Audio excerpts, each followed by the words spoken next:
នេះគឺជា a day in my life working as barista ខ្ញុំជឿថាអ្នកទាំងអស់គ្នាភាគច្រើននឹងគិតថាអូ barista នេះគេចូលធ្វើតែមួយឆាកាហ្វេមែនអញ្ចឹងតោះតែមើលទាំងអស់គ្នាមើលខ្ញុំនិយាយមែន position ការងារណាគឺខ្ញុំដឹងទេតែសម្រាប់ position ជា barista នេះគឺខ្ញុំសូមឲ្យរហស្សនាមថាជាការងារមួយលានមុខមកអ្នកខ្លះគាត់ expect ថាអូការងារជា barista ហ្នឹងគឺគ្រាន់តែចូលធ្វើតែ drink តើមានអីពិបាកផងប៉ុន្តែ in reality គឺអ្នកទាំងអស់គ្នាត្រូវតែចេះគ្រប់មុខមិនថា cashier មិនថានិយាយទៅគឺត្រូវតែចេះគ្រប់មុខតែម្ដងទោះមិនចង់ចេះក៏ត្រូវតែចេះដែរបើសួរខ្ញុំថាអូអត់ចេះកាហ្វេផងអត់ចេះម៉ាឆាផងអាចធ្វើជា barista បានអត់ចម្លើយវាត្រូវបានតែ50-50ទេព្រោះអីបើសិនជាអ្នកទាំងអស់គ្នាអត់ចេះកាហ្វេអ្នកទាំងអស់គ្នាអត់ចេះញ៉ាំ espresso ទេធ្វើមិនដឹងតែកាហ្វេយើងមានរសជាតិមិនយើងដាក់ឲ្យភ្ញៀវញ៉ាំមិនកើតបើថាអូឃើញវីដេអូនេះហើយសូមអ្នកទាំងអស់គ្នាត្រៀមចិត្តត្រៀមកាយឲ្យហើយមុននឹង apply ចូលធ្វើការជា barista ច្រឡំថាមកដល់ធ្វើការចូលធ្វើតែត្រេងនៅតែមួយកន្លែង no នេះមើលខ្ញុំមកហើយនេះអានេះខ្ញុំថតបានតែសកម្មភាពទ្រូកាត់ខ្លះទេណាបើថាឲ្យខ្ញុំថតពេញមួយថ្ងៃបឹបក៏ខ្ញុំថតការទេ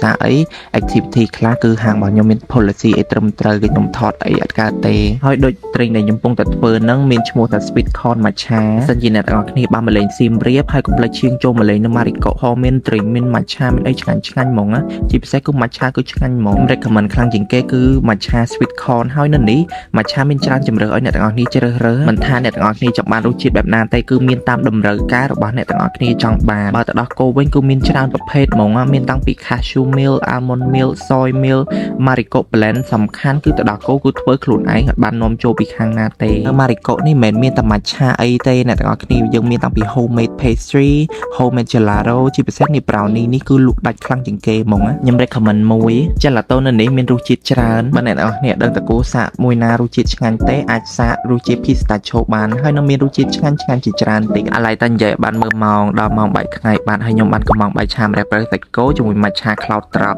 ខ្ញុំត្រូវតែឆាប់ញ៉ាំបាយឲ្យហើយដោយសារអីម៉ោង1នេះខ្ញុំត្រូវតែចេញពី Marico ខ្ញុំត្រូវទៅ The Bean ដើម្បីទៅប្រឡងកាហ្វេមកប្រឡងហ្នឹងហ៊ានតែធ្លាក់ត្រូវតែរៀនម្ដងទៀតហើយត្រូវតែប្រឡងម្ដងទៀតរហូតតតែជាប់ពេលចេញពី The Bean វិញគឺខ្ញុំត្រូវតែឆាប់មក Marico ដើម្បីអីយកម្សៅ matcha យកទៅឲ្យភ្ញៀវដោយសារភ្ញៀវគាត់កំង4គីឡូ every time គឺឲ្យតែពេលជិះតាមផ្លូវគឺ feeling ស្រស់ស្រាយហ្មងខ្ញុំធ្វើការរាល់ថ្ងៃគឺចំណេញបាន2 vibe ពេលព្រឹកស្អាតមួយបែបទៅពេលយប់ស្អាតមួយបែបទៅខ្ញុំធ្វើការនេះចេះតែព្យាយាមចេញមកខាងក្រៅរហូតដោយសារអីនៅខាងក្រៅវា fresh ហ៎អ្នកទាំងអស់គ្នាមើលមកមួយថ្ងៃវោះល្ងាចនេះបែកញើសលងហូ sunscreen ហូអីមកអស់លលេងហី anyways ឥឡូវហ្នឹងក៏ដល់ម៉ោងខ្ញុំចេញទៅផ្ទះដូចគ្នាមុនខ្ញុំចេញក៏ខ្ញុំ clear ការងារខ្ញុំឲ្យអស់ដូចគ្នាប៉ុន្តែខ្ញុំមានសកម្មភាពច្រើនជាងហ្នឹងទេដែលខ្ញុំបានថតតែខ្ញុំក៏សប្បាយចិត្តដែរខ្ញុំបានថតប៉ុណ្ណឹង show បានខ្លះៗទៅឲ្យអ្នកនរគ្នាមើលហើយបើសិនជាអ្នកនរគ្នាបានមកលេងសៀមរាបកុំភ្លេចណា Marico Matcha អរគុណច្រើនបាយបាយ